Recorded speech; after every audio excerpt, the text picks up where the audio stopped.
顶礼本师释迦牟尼佛，顶礼文殊智慧用手，顶礼传承大恩上师无上甚深微妙法，被千万劫难遭遇。我今见闻得所则缘皆如来真实义，为度化一切众生，请大家发无上殊胜的菩提心。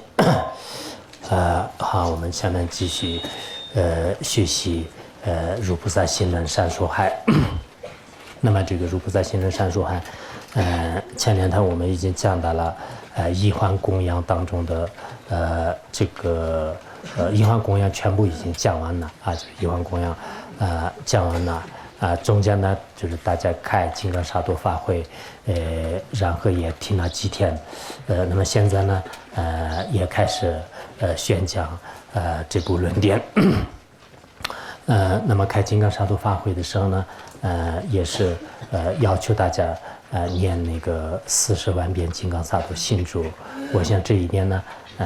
当然你参加这个法会也好，没有这个参加法会的话，最好你们自己让念诵。如果能念诵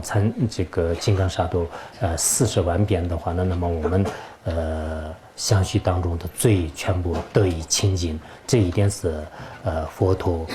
在这个佛经当中有明显的宣讲。所以作为我们一般的修行人来讲，没有造恶业是不可能的，一定是有很多很多的恶业啊，也就是说自己想得起来的、想不起来的这些罪业肯定会就是造过。如果造了这些罪业呢，我们能不能成就非常困难的。所以作为有智慧的人来讲，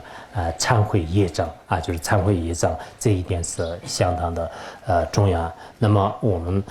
接下来呢就开始讲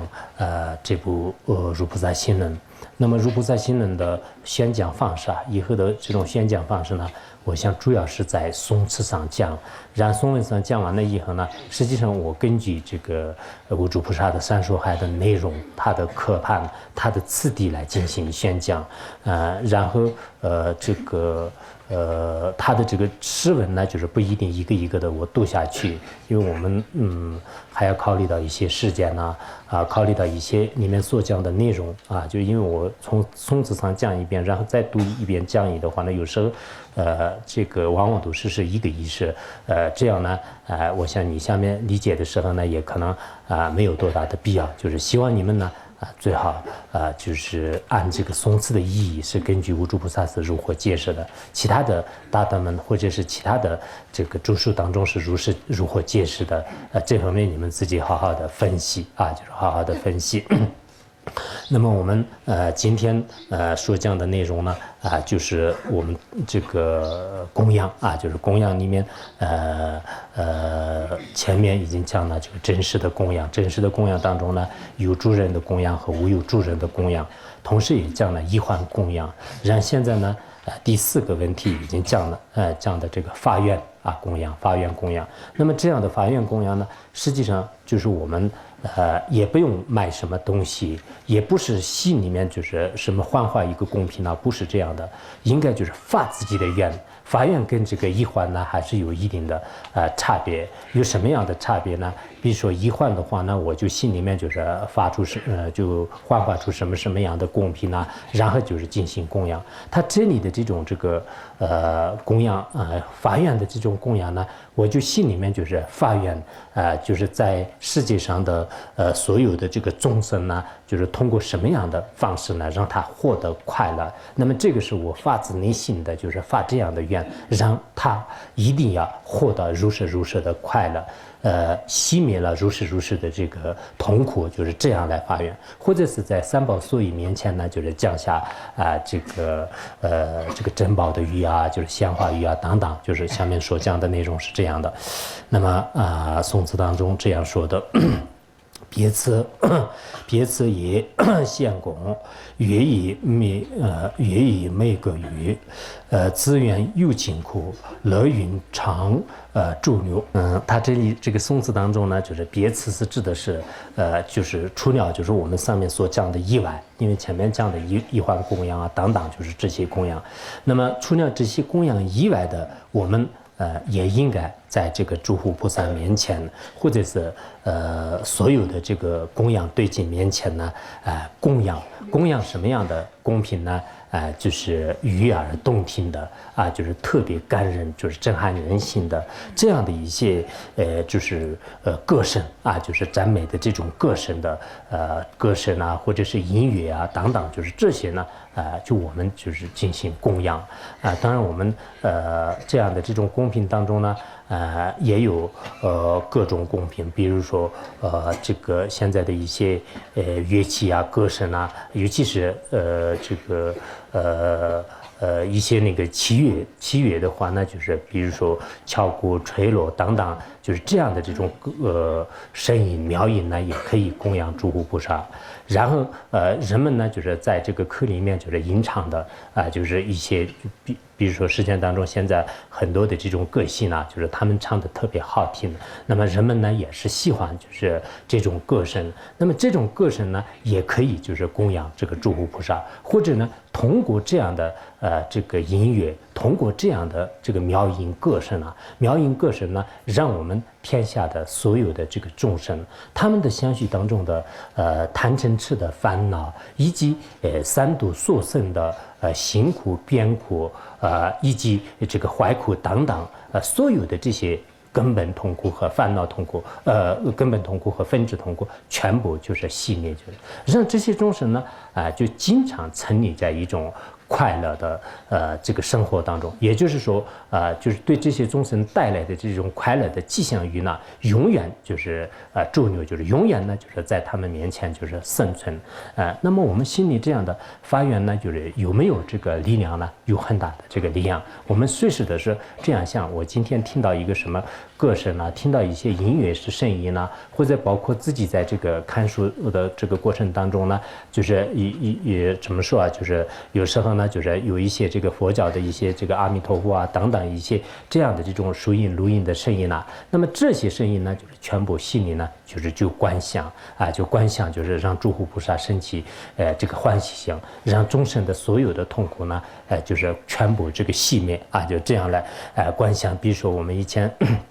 拜经当中呢，也是有这样的。当时释迦牟尼佛就是入定于火瑜伽就是这个火瑜伽的时候呢，有一个第十天呢，他带着这个乾闼婆王来到了这个释迦牟尼佛禅定的这个洞窟，然后呢，就是他开始弹琴这个乐音，就是妙音，这种妙音呢，就供养呢，就是佛陀。供养佛陀的时候，当时迦叶尊者呢，就是在从禅定当中出定，然后呢，后来这个释迦牟尼佛也是在这个从这个当然本来佛陀呢没有什么入定出定的这种现象，但众生面前呢，就是佛陀也是有时候打坐有时候入定有这样的这种现象。那么佛陀也是在现象上呢，就是开始入定，精心赞叹，就是这个歌声，精心赞叹呢就是妙音。所以我们平时不管是在这个汉传佛教或者是这个藏传佛教，就很多高僧大德呢，就是也是通过这个音乐通过一些这个歌舞来这个吸引，就是我们很多众生的这种这个心，然后就是他的这个心已经吸引过后呢，就是精心对他就是灌输这个佛教的教育，就是也是有这种现象比如说我们以前上师如意宝在世的时候呢，就是每一次这个夏天的时候就应该说是正好这个现在的时候吧，就是大家呢就是在外面的这个草地上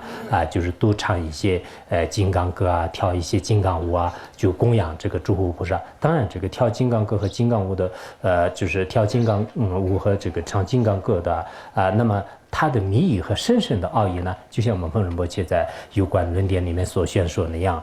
有深深的这个谜语。从表面上看呢，也是对人们来讲是有很大的这个利益。比如说我们今天呢要宣讲这个佛法的话，那就是不一定来很多的人了。然后如果我们今天呢有一个佛教的什么音乐会啊，佛教的有一些演唱会啊，那个时候呢，就是成千上万的人呢都会这个集中在这里。我们原来开一些法会的时候呢，附近的一些老乡也参加的不是特别多的。然后一说我们在这里呢，就是跳这个金刚舞的时候，那就是成千上万的人来到这里，你们的这个什么金刚歌什么时候这个唱啊？就是我可不可以参加？我也想唱一唱，我也想跳一跳，很多人都特别喜欢。所以以前那个在新加坡的时候呢，在新加坡呢也经常有一些这个佛教团体啊，就是通过这种三教分辨方法来这个利益众生啊，就很多的佛教团体都是也是以通过这种方式来。所以我们以后呢也不一定是所有的有些这个行为呢全部是按那个小乘别解脱经里面所讲的那样，就是唯一的一种行为来这个摄受众生。当然对有些真正是我忘记了自己的，也就是说舍弃了自己的，完全是利益他众的一些大菩萨的行为呢，可能我们一般人不一定是能这个接受。但不管怎么样呢，他有特别深深的一些这个密意，就是通过这种方式来让很多的众生呢获得这个快乐。平时的他在生活当中呢，也心里的烦恼也很深重、很痛苦。但是当他听到一些佛教的音乐啊，当他就是获得了这样的这种这个佛教的亲临的慈悲的这种这个感受的话呢，那么就是马上这个熄灭自相续当中的这个烦恼。所以说呢我们有时候呢就是可能对有些高深大德对有些人的这个行为呢，就是完全不能以这个我们的一些当然按照小乘自解脱别解脱的观点来讲呢，这个出家人呢也不能唱歌跳舞，就这一点大家都应该清楚的。所以一般的出家人呢，就是你完全是以世间的歌舞来这个吸引人的话呢，这个也可能不太好的。但是有时候呢，就是通过这个佛教的一些歌曲啊，就是通过佛教的一些妙音来帮助这个众生让现在包括这个像台湾香港好多的一些个性他们都是唱一些那个观音心咒阿弥陀佛还有一些大白咒这个心咒什么这个心经等等等，就是有很多的这种这个佛教的有关这个内容给大家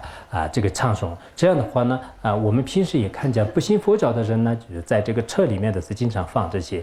这个音乐实际上对他的相续当中呢，也是这个播下一个善根，就是我觉得很重要。所以有时候发心特别大的话呢，那么就是自己不管怎么样呢，就是对众生也是有利的情况下呢，也可以这样做就是可以这样子我听到那个海涛法师的话呢他到日本去的时候呢，有些人给他讲，就是我们去这个卡拉 OK， 就是他说我出家人怎么不能去后来他们说去没有事。后来他说好，那我也去吧，我去，最好你们不要告诉别人。就是他去了以后的话，那就是给别人就是给什么这个很好的一些念珠然后给他们就是给一些法本逐渐在这样的这个演艺圈里面的有些人呢，也相当一部分已经就是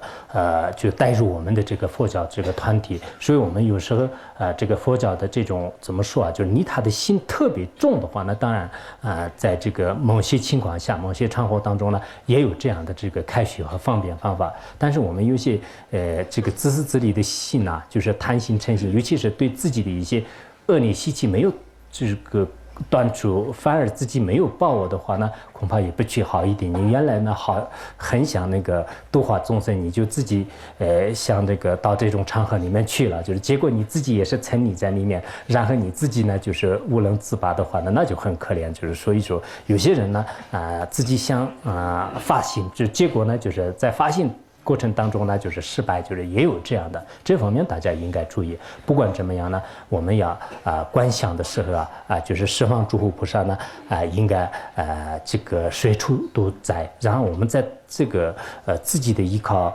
发愿力量呢就是以乐意的这种歌声，就是献上诸佛菩萨，让所有的众生获得快乐应该这样来这个发愿。那么下面第二个发愿呢，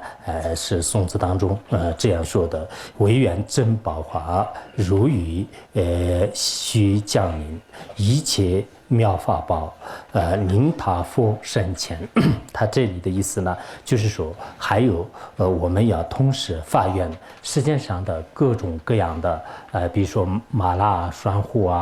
松石等各种珍宝的这个各种珍宝各种鲜花的遇难就是降临。不断的降临，就是并不是一次二次或者偶尔性的，是永远的、恒常的、不断的这个降临在什么地方呢？就是降临在这个一切这个三宝所依的法宝面前，一切这个三宝所依的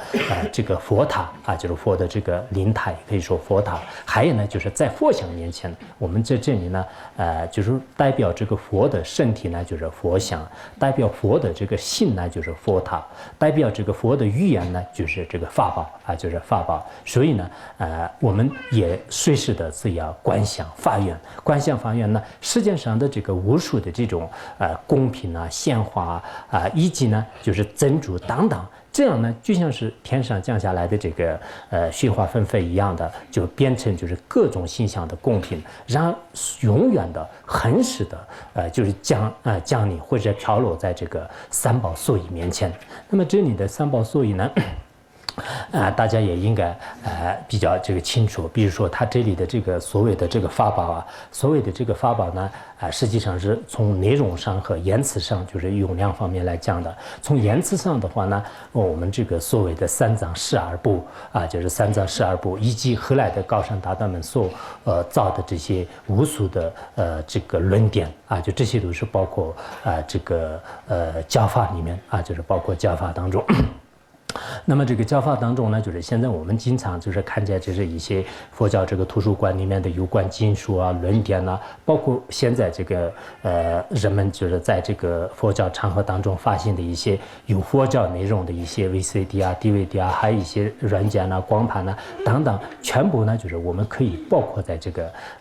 教法里面。然后所谓的这个正法呢，来自我们现在这个凡夫人的相续当中升起一刹那的心性，一刹那的背心，一刹那的空性正见，一直到这个得地的菩萨，然后呢就是佛陀的相续当中的大悲无缘大悲和这个无缘智慧就是大悲智慧的这样的这个境界呢，全部包括在什么这个真法当中就是真法当中。那么所有的这个佛法呢，就是可以说是就是教法和正法，就像释经论师在俱舍论末尾这个偈颂里面所讲的那样，就是佛陀的这个所有的这个佛法呢，就是可以包括在这个教法和正法当中。那么这样的教法和正法呢，不管是在任何一个地方呢，我们也应该就是发愿，就是这些这个教法正法呢，就是永远的就是驻留在这个世间当中，而且呢，就是有无数的这些贡品呢，就是经常在这个教法面前呢，就显现以后的话呢，就是让有无数的众生呢，就是也就是依靠这个教法和正法，就是自相续当中获得了这个利益就获得了利益。所以我们现在弘扬佛法，就是弘扬佛法的话呢，应该大家要想得到，始终都要想得到。想的什么呢？就是所谓的这个佛法只有两个，一个是教法，一个是正法。所谓的教法呢，就是文字上的东西，或者是从那个词句上的这些东西，就是教法。如果这些没有的话呢，你看当时在这个中国有些文革期间的时候就是基本上所有的经书和一些论点都毁坏了。那个时候的所谓的教法呢，就是受到一定的损伤就损害毁灭，就是也可以说是一个历史性的毁灭。那么那个时候在正法当中呢，就是受到毁灭没有？当然有些人可能是邪见也有这样的，但也有相当一部分的新的相续当中的这种对这个佛陀的感恩之情对众生的悲心或者说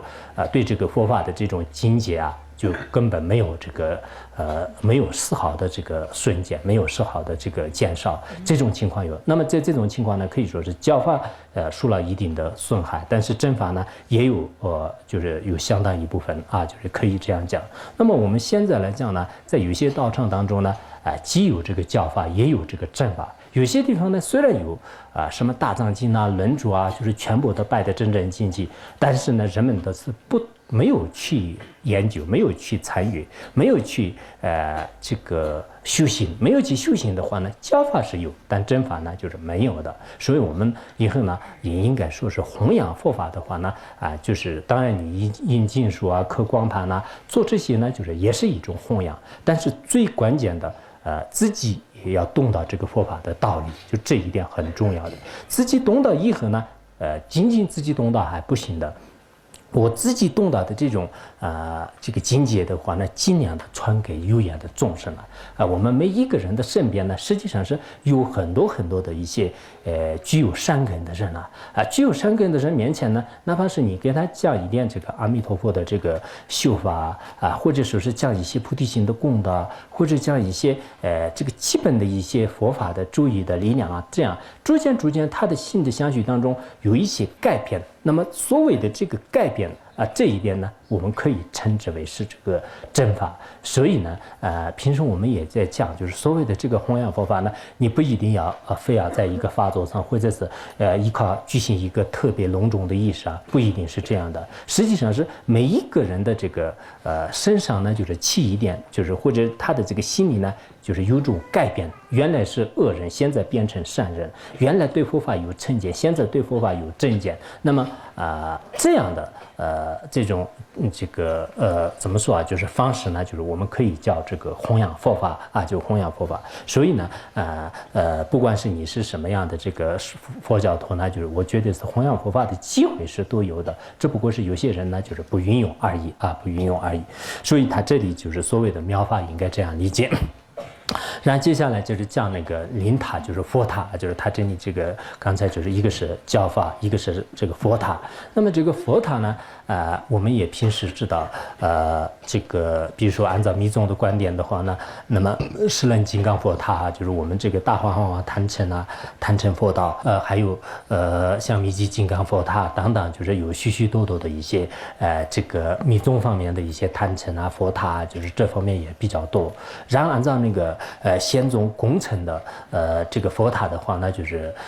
这个佛经当中经常这个所讲的有8种这个佛塔。那么8种佛塔当中呢，第一个我们经常说的是莲花塔。实际上莲花塔呢，就是当时释迦牟尼佛在明毗尼花园降生，就是降生以后呢，就是整个我们这个世界当中就是佛陀就是出世就后来呢，就是金梵王就是为了这个纪念佛陀的这种诞生就是然后在这个宁波尼花园呢，就是造了这个佛塔，就这个叫做是这个莲花塔还有呢就是叫这个第二个佛塔叫做是这个菩提塔，就是菩提塔呢，释迦牟尼佛在那个印度金刚座，就是先前这个成道就成道就是降伏四魔，就是获得了就是大彻大悟那么这个呢后来就是尊称王当就是为了就是纪念就是佛世尊呢就是当年的这种成就就是证悟就建了这样的这个佛塔人们呢也称之为叫做降魔塔就是这叫做是这个降魔塔。那么第三个呢就是说这个转法轮塔，就是转法轮塔呢佛陀成道以后再过了这个49天以后呢，就是到这个印度鹿野苑为这个4比丘为主的众生宣讲了第一个4谛这个法轮就是整个事件当中呢，就是传向了这个法故，就是也可以说是这个佛法呢，就是就我们就是这个娑婆世界的，也就是说。释迦牟尼佛第4佛的这个佛法呢，就是从那个时候开始。那么这个为了纪念这一点，就是所建的佛塔呢，就是叫做是转法轮塔，也叫做是这个吉祥门塔，就是吉祥门塔。所以，这是这个转法轮塔。那么第4个呢，就是叫这个身边塔。身边塔呢，当然我这里呢，就是今天我没有其实我每一个人呢，就是应该把这个佛塔就是拉出来也可以，但是到时候给大家也应该有通过各种方式来给大家可以看一看吧。就是原来上师心地的后面呢，有这个八大佛塔。就其实我们印经书的时候，有时候呢，在这个八大佛塔就是架在里面、印在里面的话，那实际上修八种佛塔的这个功德也有。这样的话，那么这个刚才所谓的这个身边塔，就是身边塔呢，释迦牟尼佛在这个舍卫城降伏就是外道的这个卢达本寺之后呢，就是获得了这个胜利，就是获得了胜利以后呢，就是尼扎波国王等等，就是他们呢就是建造的这个佛塔叫做是这个身边塔。然后第6个就是天降塔。所谓的天降塔呢，佛陀就是到了这个33天为母亲所大乘佛法，后来来到人间的时候呢，就是人们就是为了纪念这一点，然后所造的佛塔呢，就是叫做是天降就是天降塔也就是叫做这个天降塔。还有一个叫做这个赫赫塔，就是这第6个佛塔呢叫赫赫塔。那么赫赫塔呢，就是在这个曼加达地方，这个佛陀为提婆达多为主的一些人告这个这破获和圣，就是然后呢，就是这个僧众赫赫以后呢，就是所建的佛塔叫做是这个赫赫塔。第7个佛塔叫做是尊胜塔。尊胜塔呢，释迦牟尼佛要接近涅槃的时候当时这个很多弟子在佛陀面前请求，就是不要这个涅槃。佛陀呢就是告诉大家，那你们这个给我建造一个尊胜塔。那么尊胜塔呢，就是代表我的这个法身。现在我们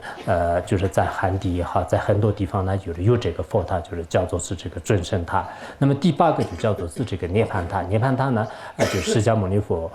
最后就是最后呢，就是在这个居卢那城，就是居卢那城这个现世涅槃的时候呢，就这个大家呢就是也是为这个佛陀的这个纪念吧，就是造的这个佛塔，就是这叫做是这个涅槃塔。除了这个以外在这个佛塔呢，从这个历史上看呢，也是有许许多多的佛塔。所以我们在这些佛塔面前呢，也应该我们见到这些佛塔的时候呢，也应该这样想，就是这就是代表这个佛陀。而且佛陀呢，就是亲自开许，就是造这些这个佛塔尤其是我们现在藏传佛教当中所造的这些佛塔的话呢，实际上这个佛经当中是有特别好的一些那个怎么说就是有这个记载的就是有佛经当中有这个记载的。然后它的这个形状它的这个尺寸这些都是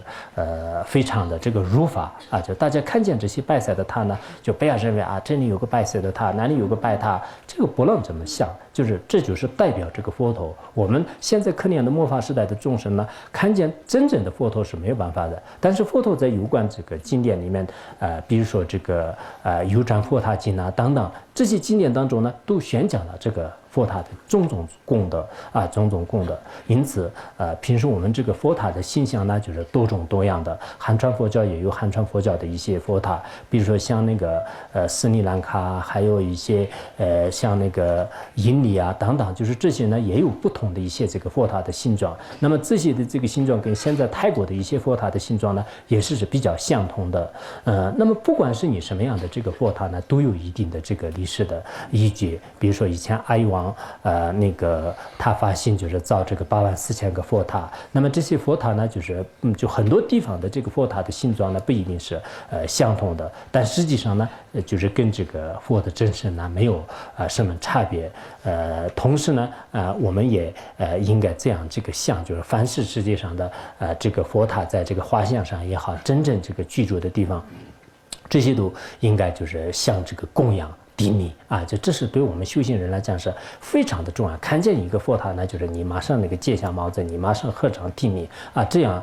对你来讲，这个功德相当大啊。尤其是现在这个中国来讲呢，就是在北京有这个佛牙舍利塔，就是佛牙舍利塔的话呢，确实是就是佛陀的真正的这个佛牙呢，就装在这个里面，就是从历史上看呢，这是稀微的难得。我们这个有机会的时候呢，应该朝拜发愿，就是这也是很重要的。还有那个法门寺的这个佛智舍利啊，就是佛智舍利呢，也是极为这个难得的。除了中国的这2个以外，现在斯里兰卡有一个佛牙舍利，除了这个以外还是很少的，就是在世界上是很少的。因此呢，我们就是遇到了这些这个佛塔的时候呢，大家也应该就是在这个佛塔面前就是供鲜花、供水啊，或者说自己这个地利啊。如果这些机会都没有的话呢，心里就念一些供养咒啊，然后呢就默默的这个祈愿发愿让这个世界的所有的这些鲜花、珍珠等贡品呢，就是在这个佛塔面前经常这个出现，就是让无数的人们就是朝拜这个佛塔供养当然现在呢就是有很多的一些传承上世的一些祖师的灵塔就这个也比较多的，所以呢我们经常到一些汉地的时候在寺院当中呢，就是很多那个寺院的主持人或者是寺院的一些这个高僧大德的这些灵塔呢，就是也在这个寺院的不同位置上有那么不管是我们什么样的传承呢，就是你遇到了这个，比如说你藏传佛教的人呢，到了这个汉传或者汉地的时候，你看见那个汉地的那一个住持的佛塔呢，你也应该就是顶礼朝拜。然后汉传佛教的一些高僧大德也好，或者是一些居士，你到了这个藏地就是你去这个藏地的时候，在藏地呢，如果这个随处都看见一些这个白色的佛塔，那么在这个时候呢，你也应该这个合掌顶礼就是因为这个造佛塔的功德也是相当大的。以前上师如意宝有一年就是不知道哪一年我忘了。他老人家也发愿，就是我们这个世界上呢，马上大家这个发愿也修1万个这个佛塔。后来因为当时上师的发心力量是非常大，不像我们那样就是发完心以后呢，就是各个地方就是发心，就是1万多塔，就是很快的时间当中呢，就是在这个已经这个就是成功了，就是所以现在呢，我们到哪里去的话呢，可以说在当年这些造的这个佛塔呢，就是哪里都这个看得到，就是在哪里都可以看得到，就是在藏地来讲也是这样的，所以这就是我们这个供养的这个佛塔。然后后面还有一个叫这个佛像就是佛圣，就是宋词里面说的佛像，实际上就是佛像。那么这个所谓的释迦牟尼佛的佛像呢，应该说是当年这个佛陀在世的时候有一个这个斯里兰卡的一个美女就是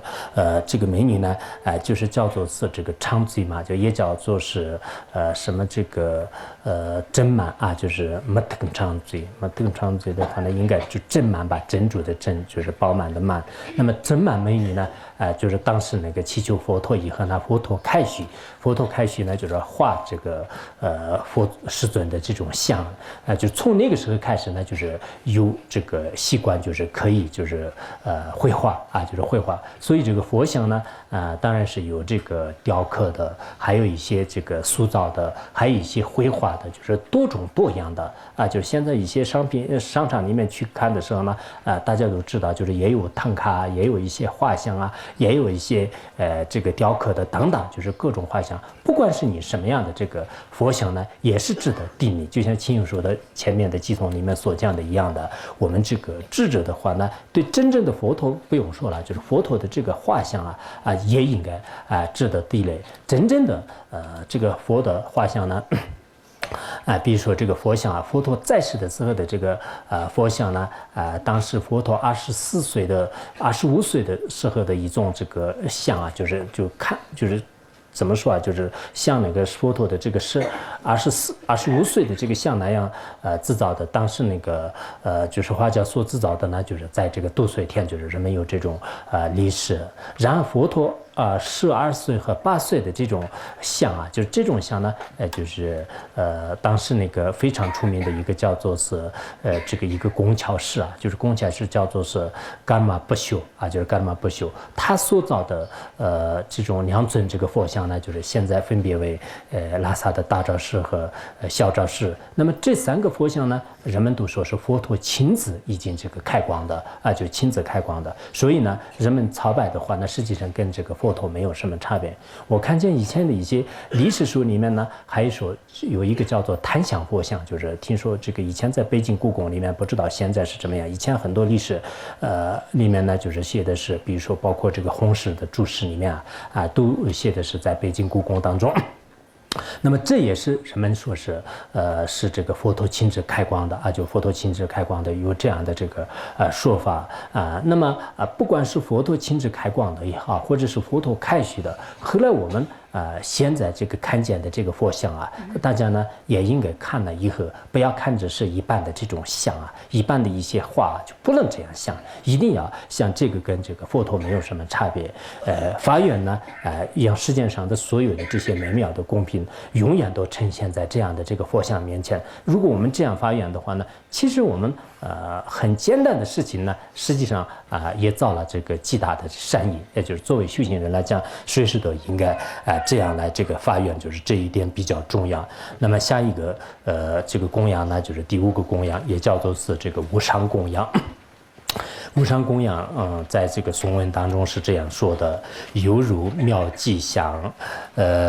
昔日供诸佛，无以如是供，如来诸佛则。那么意思就是说，像这个妙吉祥文殊菩萨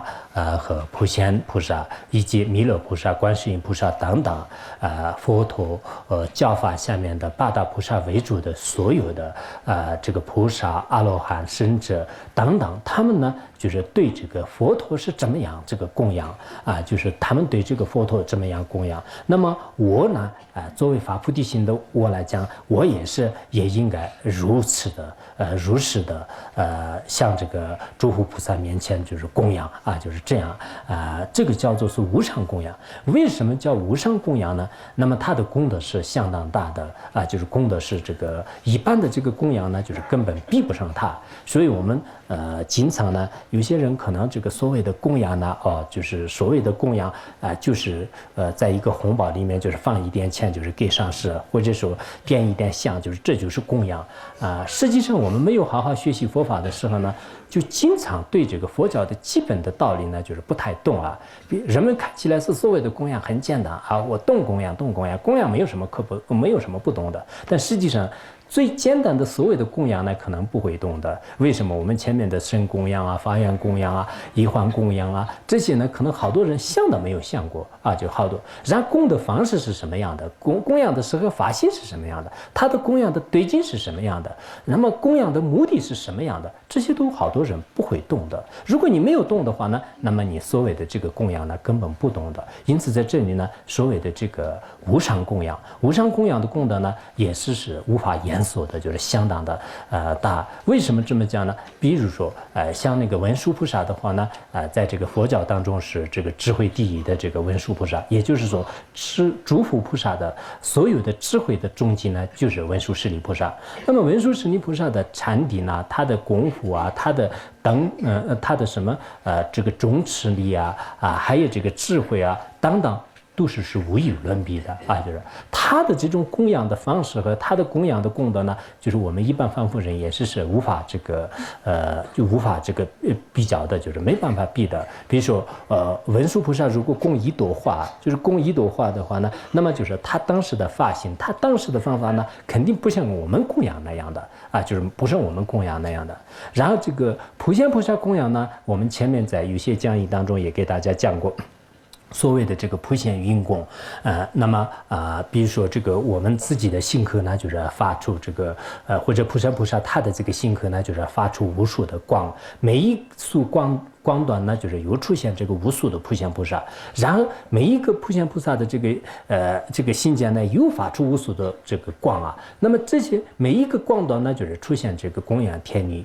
和供养这个天子。那么他们手持也是无数的供品，就是向十方诸佛菩萨面前就是做供养啊。这怎样的供养呢？当然说是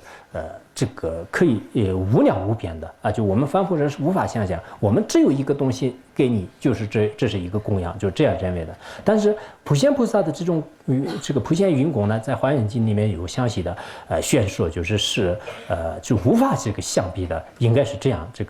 说的。那么文殊菩萨、观世音菩萨等等，他们的这种供养的功德呢，也是这个相当大的。那么我们凡夫人现在有没有这个能力？当然是不可能有的。就是作为凡夫人，是我们没有这个能力。没有这个能力的话呢，那么我们的这个供养的功德要这个变成这个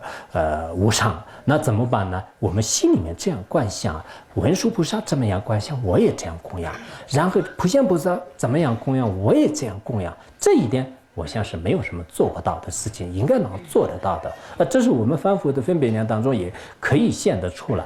就是没有什么就文殊师利勇猛之普贤慧心有乎然。我们在这个回向的时候呢，也经常这样念呢，就普贤菩萨怎么样回向，我也这样回向。那么这个文殊菩萨怎么样回向，我也这样回向的话，实际上很多的教言书里面，很多的这个窍诀书里面说，我们的这个同样的获得了这个普贤菩萨和文殊菩萨的善根的功德。所以我们应该想一想，我们一个人呢什么都不光想，光是把这个供品做供养，功德大不大呢？就是功德不大就是功德不大。那么我们如果比如说我早上起来，你们明天早上开始那个供花供香的时候，你就这样想文殊菩萨怎么样供养，我也怎么样供养。那么我的这个传承上师们呢，就是包括我们这个法王如意宝历代的这些传承上师们，每一个佛教徒呢都有自己的这种根本上师这些根本上师们怎么供养的话呢，我也这样供养。这一点是我像我这样恶劣的人的分别念当中也是可以现得出来就是这样的话，那这个功德呢，就是佛陀告诉我们，跟这个功德是无量无边的。所以我们平时呢认为我会供养，就供养没有什么可听的就供养我会懂的，其实不懂。真的有些佛教的道理呢，你没有长期闻识的话呢，就基本上不懂。你懂了以后的话呢，就是在实际行动当中也会信次的因为有这么大的功德，我们对佛陀是完全是信任的。他的金刚语当中既然有这样的供品，有这样的供养方法的话呢，那么我们是一定会是这样做的。就是我们一次这个供养的时候，比如说你见到你的这个上师你见到你的上师的时候呢就是你在一个红包里面就是这个第1块钱3毛钱然后供养那个你的上师的时候呢，虽然是只是3毛钱，但是文殊菩萨怎么样供养，我也这样供养会不会这样你这样的话呢，实际上是这个文殊菩萨就是给十方诸佛菩萨面前怎么样供养，你也是有如此大的这个功德。如果你没有这样的这个反正别人也供养，我不供养也不好意思，还是供养一点吧。心里面也有这个谦舍心，也有一些这个不恭敬心也有一些为难的这种心不供养好像不好意思，就是还是供养一点吧。那这样的话这个供养的功德就没有了。就是所以呢，我想公平大小呢，就是不在于就是一定要你的方法上看。我们这个平时呢，就是在诸佛菩萨面前也好，或者是高僧大德面前，在供养的时候呢，有没有这样的这个观想能力？这种观想能力呢，我想也不需要就是什么这个圆明一切细论的中观见或者是一些密法的这个真见密法的一些真我的这种真见不需要这样就依靠这样的想法来可以这个摄持而且呢，就是在宝云经里面的这个校正的话呢，就是很多人士认为这是这个7地以上这个菩萨，比如说7地以上的菩萨的话呢，他表面上看的这个一朵花，但是这个一朵花呢，就是它变成这个就是成千上万的这种花朵，就是在这个佛陀面前这个供养的。所以我们有时候呢就是去那个殿堂就是去这个佛像面前供养的话呢很多人的境界是不相同的。就你也买一朵花，我也买一朵花，但是我供养的时候呢，我当时可能像我把这一朵花就是变成无数的花朵，就是供养诸佛菩萨，文殊菩萨怎么样供养，我也是这么样供养。你是当时这样想的话呢，那你获得的这种功德是就是无法言说的。然后另一个人呢，就是我卖一个花朵啊，就是我这一朵花就供养吧，就心里面只有这样，除此以外没有什么观想的话呢，那你只有一朵花的功德。甚至这个人呢，像是我今天供养一朵花，让我这个快乐啊，就是让我什么那个身体健康啊。因为那个人呢，我们原来也讲过，就是为了天下无边的一切众生而供养的话，那这个功德是完全是不相同的。所以我们学习佛法呢，有时候觉得确实不要说一些大的这个真讲方面呢，就是一些高的境界方面不说了，我很简单的一些供养啊、布施啊、持戒啊，在这些详详细细的问题上呢，很多人都不懂因此现在的人们呢，就是特别需要学习佛法。如果你没有学习佛法的话，口口声声说我是已经这个佛教徒啊，我是这个如何啊，这个了不起啊，实际上在自己的言行举止当中根本没有做如法的这个行为啊，就是没有做如法的一些事情。所以这是讲这个无上供养，大家呢，作为一个大乘修行人来讲，是应该就是平时的做这个无上供养呢，应该能做得到的，就是大家不要忘。下面讲的是第6个，就是旃檀这个供养啊，旃檀供养呢，是宋词当中是这样讲的：我以海草印，瞻覆功德海，圆妙瞻各云飘零必当前。它这里的意思呢，就是主要是以旃檀的这种歌声啊，旃檀的一些音声呢，就是供养具有像大海一般的深刻义的无量无边功德的诸佛菩萨面前。那么我这样的这种供品呢，这样的这种歌声呢，永远的是就是变成那个吉祥的这种瞻歌的云啊，就瞻歌的云，永远呢就是飘落在这些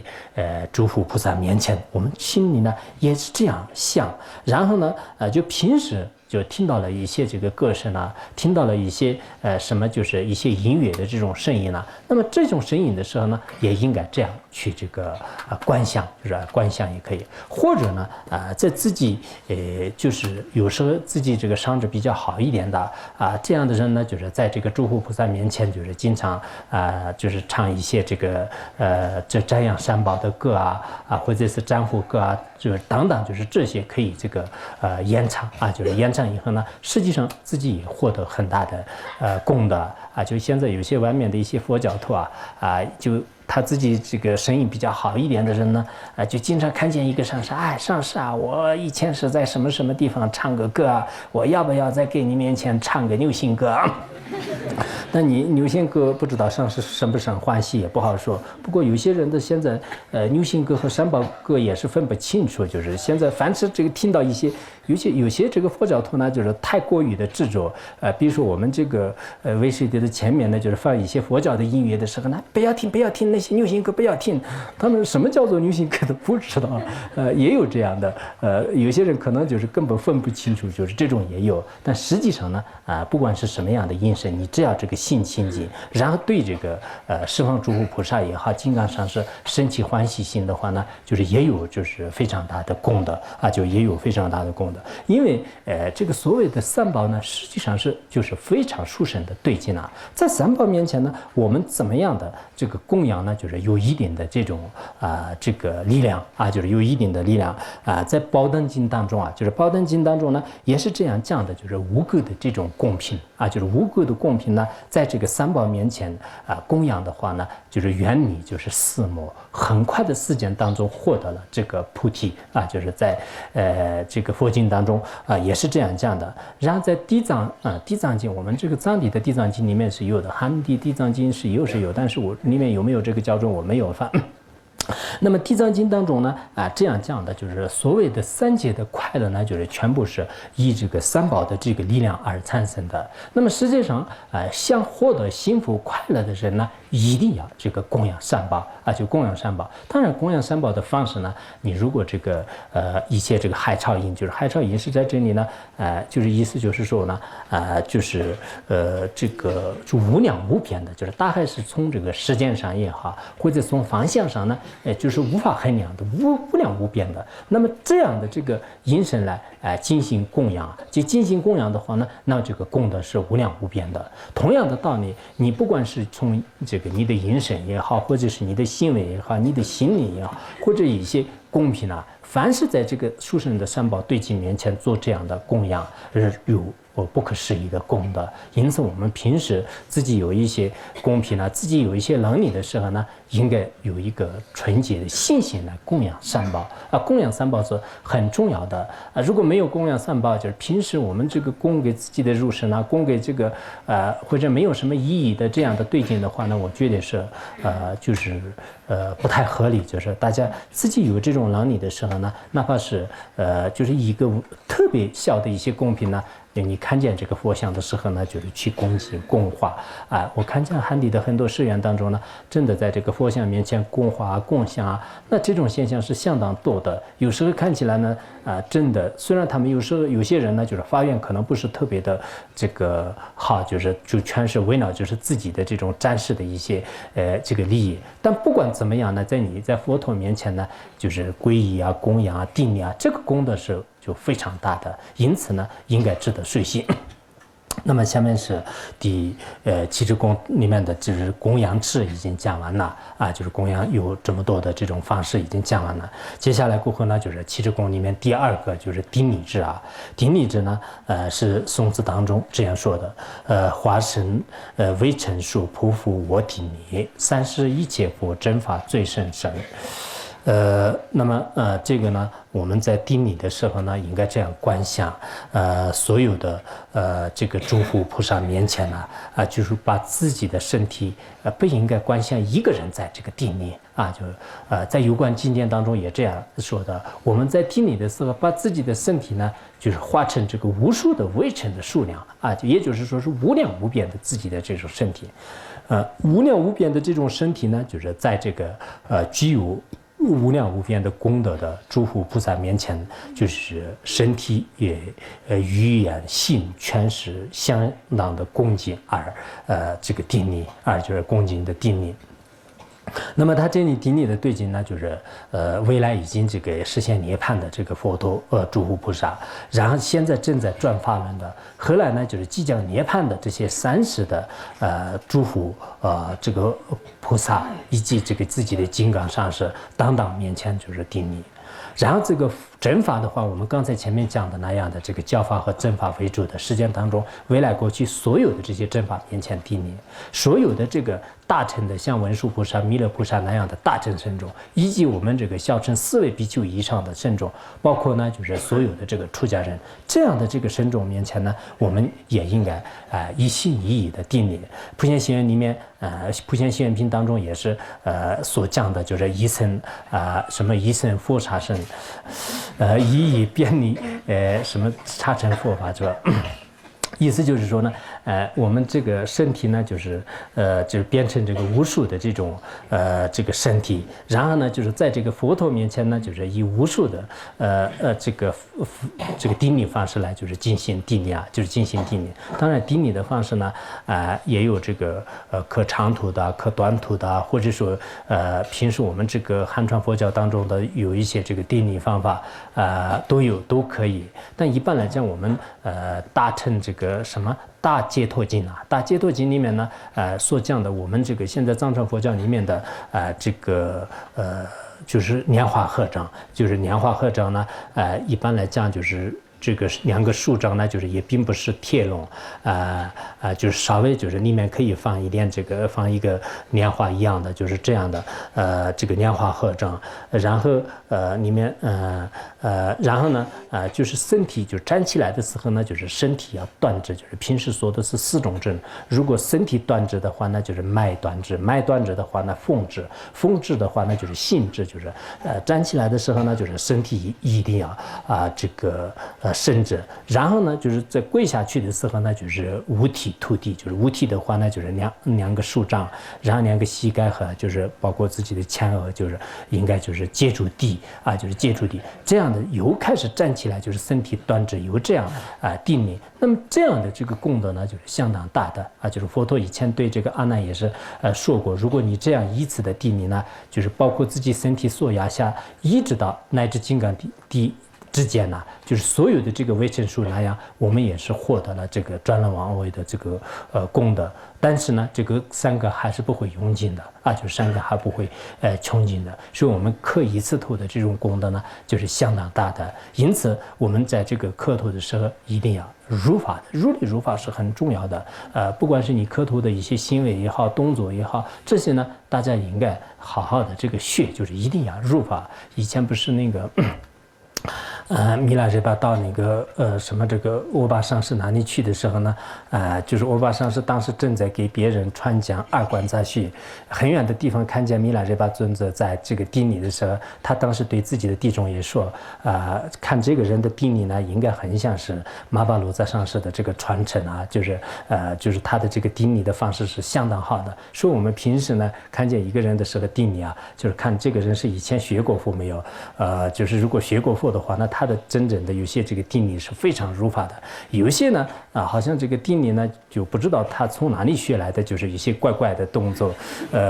但是很多人特别喜欢表演啊，就是反正刚开始学佛的人呢，他自己会磕头的时候呢，上师你坐在哪吧，我开始给你磕长头。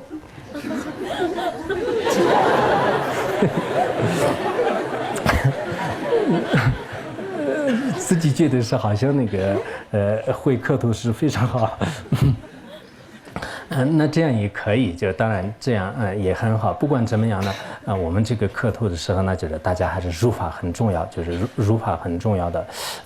这样这个磕头呢有非常大的这个功德，这就是所谓的这个定力。下面还境界就是说，经理佛领他菩提心根本，也理解生死堪博阿舍利。那么我们同时呢，也应该定力这个前面所讲的那样的这个佛陀的这种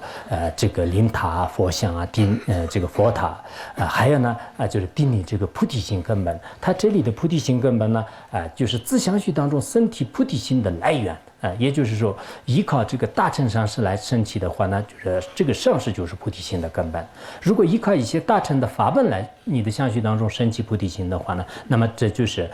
这个法本。比如说我们这个如菩萨心论呢。依靠如菩萨心论，你的相续当中升起菩提心的话呢，以后你看见如菩萨心论的时候呢，就是马上这个定力啊，就是一看到如菩萨心论的时候，马上这个在这个跪下去，就是在定力。为什么这样定呢？因为这里有这个如菩萨心论这本书就是我相续当中升起菩提心的根本啊。这样的话呢，别人没有什么理由就阻止你啊，就是。然后你看见还有一些大乘的这个，比如说一些殊胜的地方啊，就是包括我们这个拉荣的话，我有时候经常这样想的就是在自己呢确实在这里也待的时间是比较长的，但是对佛法的一些微妙的这个真见呢，微妙的相信因果啊，对大乘的菩提心的可能能不能说得上也不好说，但是呢对相似的这个菩提心呢，确实在这个身体里面升起来，所以呢以后不管是怎么样，就是只要看见这个地方的时候呢，就是自己肯定很像这个定力的。那么有些经典里面这样讲的，就是这个菩提心的根本，不管是法本上师，还有一些这个地方，同时呢，就是在自己的上师降生的地方啊，转法轮的地方啊，圆寂的地方呢，都要这个定力啊，就是都要定力。包括我们这个佛陀呢，就是刚开始降生的地方、转法轮的地方、成道的地方、最后涅槃的地方呢，都是有关佛经里面说是跟这个佛陀的真身没有什么差别。所以我们以后有机会，就是如果你去了印度或者说在这些地方的时候，凡是佛陀的这种显示各种各样的一些弘法利生事迹的地方呢，都要去定力。然后我们这个一些高僧大德们呢，就是你的这个上师们、你的传承上师们呢，在哪里这个弘法的道场啊，这些呢，我们也应该值得定力。为什么呢？在我们的相续当中获得了这种智慧的力量，这就是来源。就是它的这种源泉，所以呢，我们也应该值得定力啊，就值得定力。同时在这里呢，也应该定你就是戒慎事。戒慎事呢，就是他这里就是，比如说有些人呢，就是孜孜不倦的这个心自解脱之事的一些这个修持密法的大成就者啊，就是大成就者。那么这种大成就者面前呢，不管是你学仙宗的、学宪宗的，凡是这些大成就者呢，我们也应该值得定力的。那么有些人像我作为一个出家人，可不可以定力一些在家的这个大成就者，可不可以定力呢？当然，按照一些仙宗的，比如说这个梵网经里面呢，已经说了，就是出家人是不能定力，就是在家的国王啊、自己的父母啊，就不能定力。然后呢，这个涅槃经呢，就是涅槃经第6卷里面呢，也说了，就是说是这个出家人呢，就是对这个在家人是不能定力的。还有四分律当中呢，也讲了，就是出家人是对这个白衣这个，也就是说在家人呢不能定力的。但是呢，我们这个密宗的十轮金刚当中呢，也是这样讲。一般来讲，我们这个出家人是就是指的所有的这个人的恭敬定力之处，就像《碎念三宝经》里面所讲的一样，就是恭敬定力。但是如果在家人他的成就的境界相当高的话呢，那么就是即使出家人呢，也可以像在家人这个定力。所以有些人呢，你这个在家身份的一些上师啊，这样的话呢，那他是不是真正有一些境界？如果真正是了不起的大成就者的话呢，就是作为一个出家人，在上师面前，在你的这个在家人面前也是可以定力。不过上师的话呢，在按照其他的这个有些毗拉耶经里面也是说了，就是比如说以前你的这个上师，后来这个上师还俗了，还俗以后他现在在家相的时候呢，你也可以在这个上师面前定力，就是这是以前在有些戒律当中呢也有这样的这个说法。但按照密宗的角度来讲，是这个是必须要成就者，这不是成就者的话呢，你就作为出家人呢，不能像那个在家人定力啊，就是不能像在家人定力。如果成就者的话呢，就是也应该可以定力的意思。那么这里这个堪钵阿舍利，所谓的堪钵呢，就是在这个华曼论当中也讲了，就是对自己传比丘戒和萨密戒的就是这种法师呢，就是叫做是亲教师，也叫做是这种上师呢，叫做是堪钵，就是这种法师。同时呢，也定力这个阿舍利。阿舍利的话呢，密宗的所有的金刚上师也叫做是阿舍利。显宗当中的话呢，就是这叫做是贵凡师。比如说我们这个什么这个忏悔的上师啊，传讲佛法的上师啊，或者是给你传一些戒律的上师啊，皈依的上师，都包括在这个阿舍利当中。因此呢，我们这个世事的应该就是向这个自己的上师啊，就是传承上师呢，也应该定力啊，就是这个意思。好，今天讲到这里吧。